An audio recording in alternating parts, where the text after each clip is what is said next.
Hello students. Already we saw part 1 of molecular basis of inheritance. Now we are going to see part 2.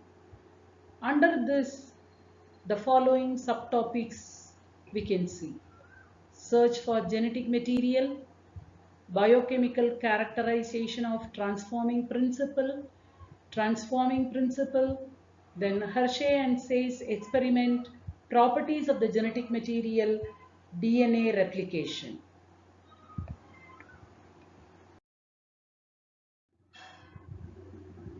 Yes, the search for genetic material. Already you know genetic material is DNA. Frederick Griffith in 1928 conducted experiment on bacteria. The name of bacteria is Streptococcus pneumoniae that cause pneumonia. Already you know what is pneumonia. The lungs fully filled with sputum. Okay, there are two types of strain in this bacteria. One is S type, the next is R type. S is smooth, shiny colonies. R is rough colonies. So there are two types of bacteria. Strain, first strain is smooth, shiny. So S. Next is rough. So R. When the mice is infected with this S strain is virulent. The mice is infected with the S strain means it receive the pneumonia, therefore the mice dies. When the R strain bacteria infect the mice do not develop pneumonia, so the mice is in alive condition. I hope all of you understood. Streptococcus pneumonia, there are two types of strain in this bacteria. One is S, one is R. S is virulent, R is non-virulent. S virulent type infected into the mice, then the mice dies because it is affected by pneumonia. When R strain injected into the mice do not develop pneumonia, so it is in a live condition. Biochemical characterization of transforming principle. Already we saw this in online class also. Yes, S strain into the injected into the mice. A strain injected into the mice dies. See in this picture also, you can see this living virulent S type. So injected, so mice dies. Okay. Second type is living avirulent strain, that is R strain, injected into the mouse, but it is in alive condition, not affected by pneumonia. Third type, heat killed virulent S strain, injected into the mouse is alive only, not died. Why? Because it is heat killed. Then fourth is the living avirulent strain, that is R strain, and heat killed virulent strain, that is this one and this one. Both are added and injected into the mouse, then mouse dies. Why? When they are injected separately, this is heat killed A strain, this is living A virulent strain R strain, injected into the mouse separately, that time the mouse is alive. But when both are mixed, the mouse dies because from the heat killed virulent strain, that is from S strain, something is transformed. Okay, because of that the mouse dies. Yes, now we can see here all these are given in the form of an equation. Based on this, Griffith concluded that R strain bacteria have somehow transformed by heat killed S strain bacteria. So this R strain is transformed by what? This S strain, heat killed S strain. Like that way Griffith concluded. Some transforming principles transferred from S strain to R strain. Because of that, R strain synthesize a smooth polysaccharide coat and become virulent. So this S strain is transforming something to this. Because of that, this R strain synthesizes a smooth polysaccharide coat and become virulent. This must be due to the transfer of the genetic material.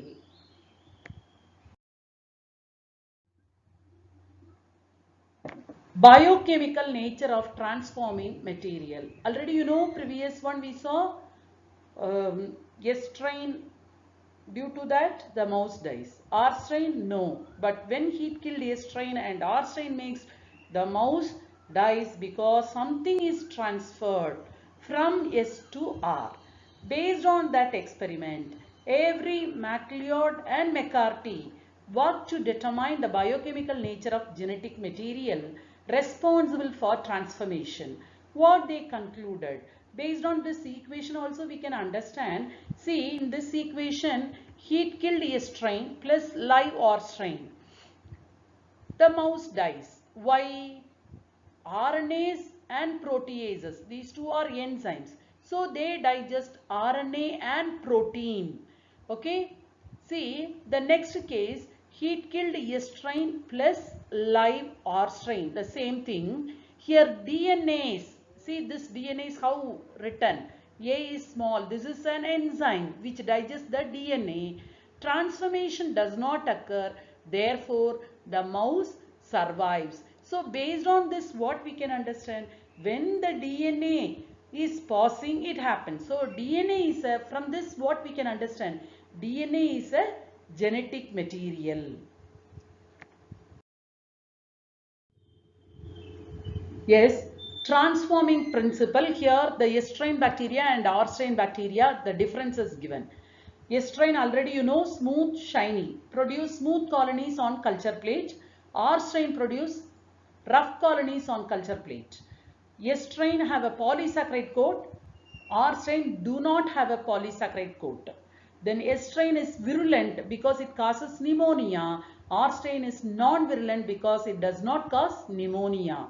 Griff performed the experiment with a bacteria Streptococcus pneumoniae. This bacterium has two strains. Already we saw S strain and R strain. The differences also we saw now. Live R strain in the presence of heat killed S strain produce virulence because somehow R strain bacteria is transformed by heat killed S strain bacteria. So from this what conclusion? There must be transfer of genetic material.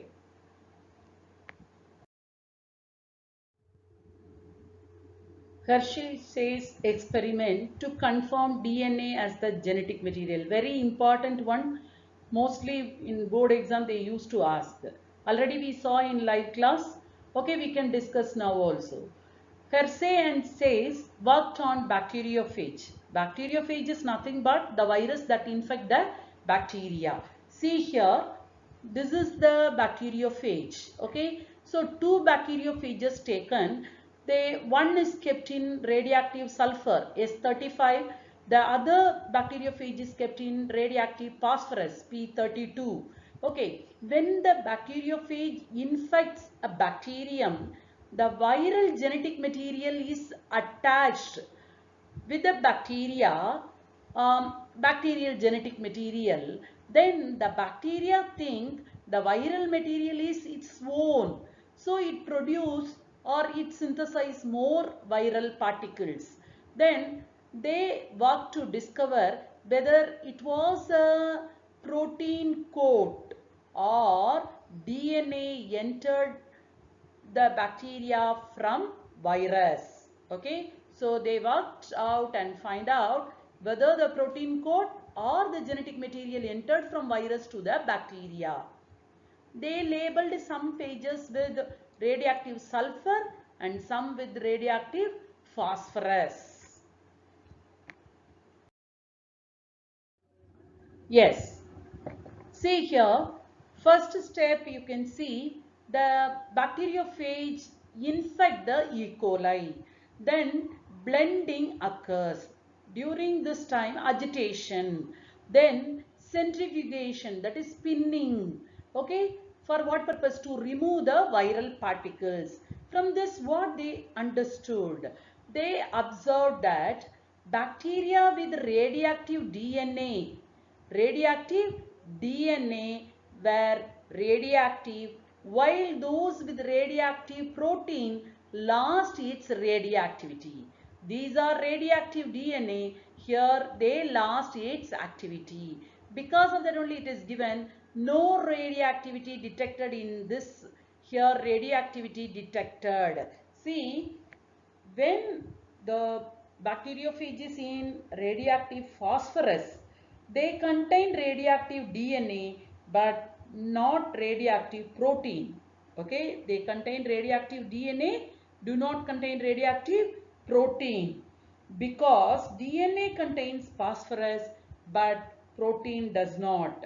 The same way, the radioactive sulfur that contain only the radioactive protein, not radioactive DNA, because DNA does not contain sulfur. Okay, see here in this diagram you can labeled here protein capsule, here we labeled as DNA. From this itself you can easily say, so in the phosphorus radioactive DNA, here radioactive protein. So here no DNA, here DNA is found. So radioactivity detected in cells, because DNA is the genetic material, but here no radioactivity, because it is found in the nearby surface, that is radioactivity detected in supernatant nearby surface area found. Okay, this showed that it is the DNA that enters the bacteria from virus and not proteins. So only DNA is entering, protein is not entering. Hence it was concluded that DNA is the genetic material.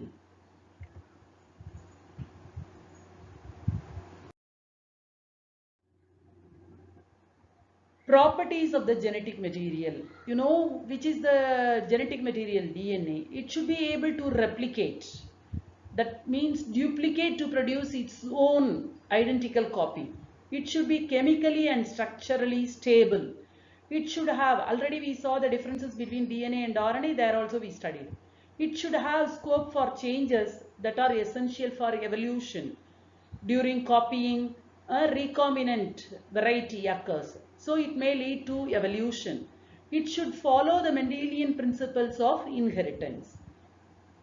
Then why DNA is more stable than RNA? Because in RNA, second position of the sugar, OH group is present at every nucleotide. I think you know what is nucleotide. Nucleoside plus phosphate is known as nucleotide. What is nucleoside?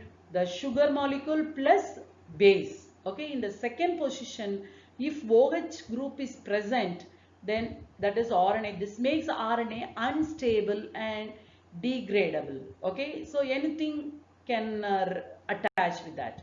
Presence of thiamine instead of uracil. Okay, in RNA uracil is present, but in DNA thiamine is present. That also gives additional stability of DNA. RNA is acting like a biocatalyst in most of the reactions. DNA is double-stranded, having complementary strand which resists the changes by repair mechanism. Because of all these reasons, DNA is more stable than RNA. Yes, already we saw the differences. Here also we can see DNA has deoxyribose sugar, RNA has ribose sugar. Then DNA thiamine is present in RNA, uracil is present in place of thiamine. Then DNA acts as a genetic material mostly, but RNA only in virus it is a genetic material. It acts as a messenger and adapter. DNA is stable, but RNA is unstable. Just now we saw in the second position of the nucleotide OH group. Okay, because of that it is unstable. Then DNA is chemically less reactive and mutates slowly, but RNA mutation is very fast because it can change. DNA requires RNA for protein synthesis. So DNA to RNA, that is transcription, RNA to protein. Already we studied in central dogma. RNA directly codes for protein. DNA replication. What is meant by replication? Replication is the phenomena in which a duplicate copy of DNA is synthesized. In replication, two strands of the DNA helix. See, this is a double helical structure. You can see like a spring. This is only double helical structure of DNA. In between you can see adenine, thymine, guanine, cytosine. Okay. So, two strands of the DNA helix separate, here separated. This is red color is one strand, the other one is other strand. This is separated strand. Okay, act as a template. Okay, separated and act as a template for synthesizing a new complementary strand. This is a complementary strand. See here, this is a complementary strand. Okay, so double stranded DNA during replication separated and act as a template for synthesizing the complementary strand. After completion of this replication, the two copies produced will have one parental and one newly synthesized. See, in this case, this is a parental, this is a newly synthesized. Here, this is a parental, this is a newly synthesized. Okay, so this scheme of replication is called semi-conservative replication. Yes, experiment to prove that DNA replicates semi-conservatively. Just now we saw the parental DNA separated to form a template strand. Then complementary strand is synthesized. This way of replication only called what? Semi-conservative. See here, in this picture, you can see this is a parental DNA. It is in ammonium chloride. Here N15, that is nitrogen. Ammonium chloride, I think you know the formula, NH4Cl. Here N represent nitrogen, that is 15 radioactive isotope, or we can say heavy isotope. This is a parental DNA. Now this is separated. Here red color is actually the template strand. The green color is the synthesized, that is complementary strand. Okay, now this strand from 15, that is nitrogen 15, now incorporated into newly synthesized DNA, as well as the DNA become heavy DNA. Okay, now that is 14, nitrogen 14 given. This heavy DNA molecule, because one is 15, okay, one is in now incorporated into 14, because of that it is a heavy DNA molecule. Okay, it is differentiated from normal DNA by density gradient. By what method? Centrifugation using cesium chloride. Using what? Cesium chloride as the gradient. Then the cells were again transferred into a medium with ammonium chloride, but here 14 nitrogen, okay, as a source. Samples were taken from this media and their DNA was extracted and centrifuged and measured to get their densities. Down you can see here, this is nitrogen 15. Here nitrogen 15 and 14, because it is not so heavy like the previous one. Okay, in third case you see nitrogen 14 and nitrogen 15. Is it clear? So it is a mixing of light and hybrid variety, because hybrid nitrogen 15 and 14, heavy only nitrogen 15. Then in this case you can see this is a hybrid, because One is red color, you can see one is green color. That is a complementary strand. Green color, red color is parental, that is a template. Now from this we are getting 4, okay, because it's separated, because it is introduced into a CCM chloride and centrifugation done. Then as we all know, for E. coli 20 minutes needed for its reproduction. Therefore the DNA extracted after 20 minutes showed an intermediate hybrid. Then after 40 minutes had equal amount of hybrid DNA and light DNA. See, these two are green color, entirely different. Parent is red color because it is heavy. It is a hybrid, nitrogen 14 and 15. So it is intermediate. But here 2 intermediate, that is hybrid, 2 light. Okay, that is only shown in this. Okay, this implies that the newly synthesized DNA obtained one of its strand from the parent. Okay, one of its strand from the parent, maybe green. So other green is formed. Here red. So other green is formed because it is kept in 14. Understood? So replication is semi-conservative. Taylor and his colleagues also did the same experiment on Vicia faba, that is beans variety also he did, and he proved the same thing. I hope all of you understood.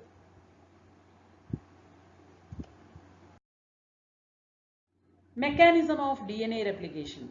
Replication occurs in S phase of cell cycle.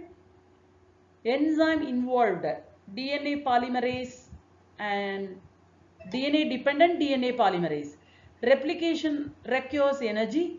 The source of energy is in the form of DNTPS. What is it? Deoxyribonucleoside triphosphates.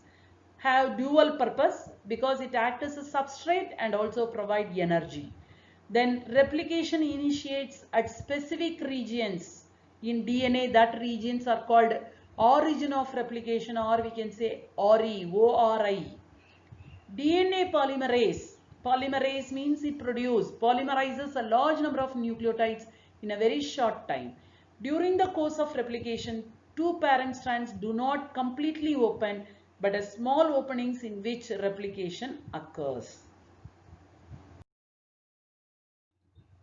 Yes, now we can see enzymes for DNA replication. Already we saw DNA dependent DNA polymerase.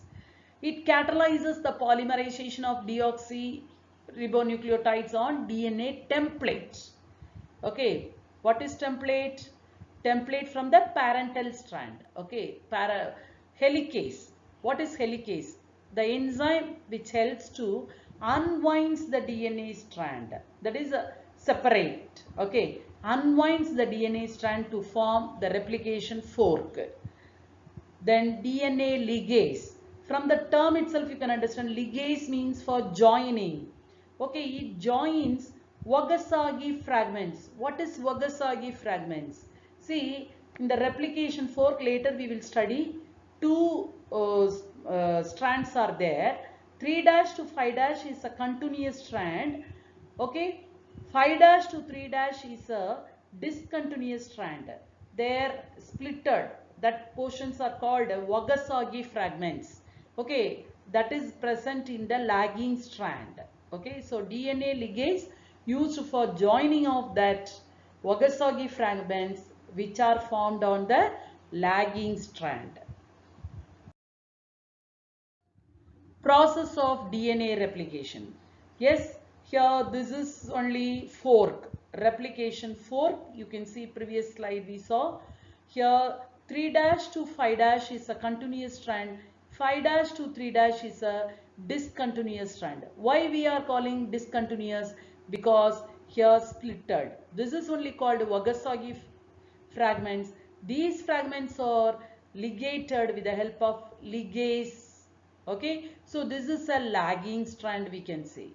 Okay, DNA replication begins at a unique and fixed point called what? ORI, O-R-I, or origin of replication. So where it starts? that is a unique point. Okay, that position is called origin of replication. Then initiation. Complementary strands of DNA helix are separated by DNA gyrase and DNA helicase. Yes, DNA helicase for unwinding, that is separation. Not only DNA helicase, DNA gyrase is also helpful for unwinding. Okay, the separated strands then tend to rewind.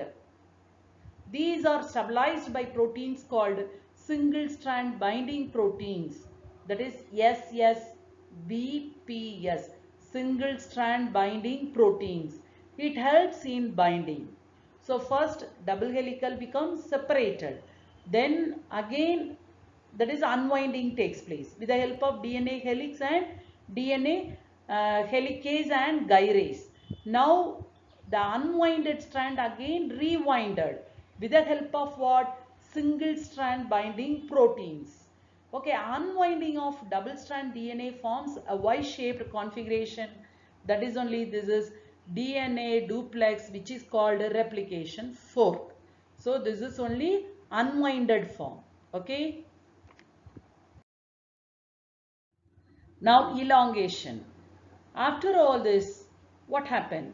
An enzyme called primase initiates a replication of the strand oriented in the direction 3' to 5'. Okay. So after the formation of replication fork, what happens? The enzyme helpful for the elongation, that is primates, help for elongation in the direction 3' to 5'. This generates 10 to 16 nucleotides long primer RNA in 5' to 3' direction. So 3' to 5', then 5' to 3'. The free 3' OH of this RNA primer provides the initiation point for the DNA polymerase. For initiation, how the origin of replication started, the same way here DNA polymerase helpful for sequential addition of deoxyribonucleotides.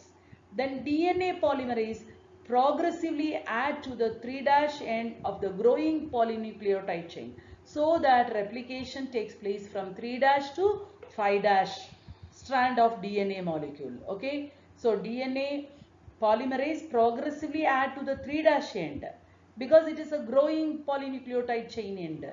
Therefore, from 3' to 5' strand, the continuous addition or leading strand. Replication of the second strand is discontinuous, that is called lagging strand.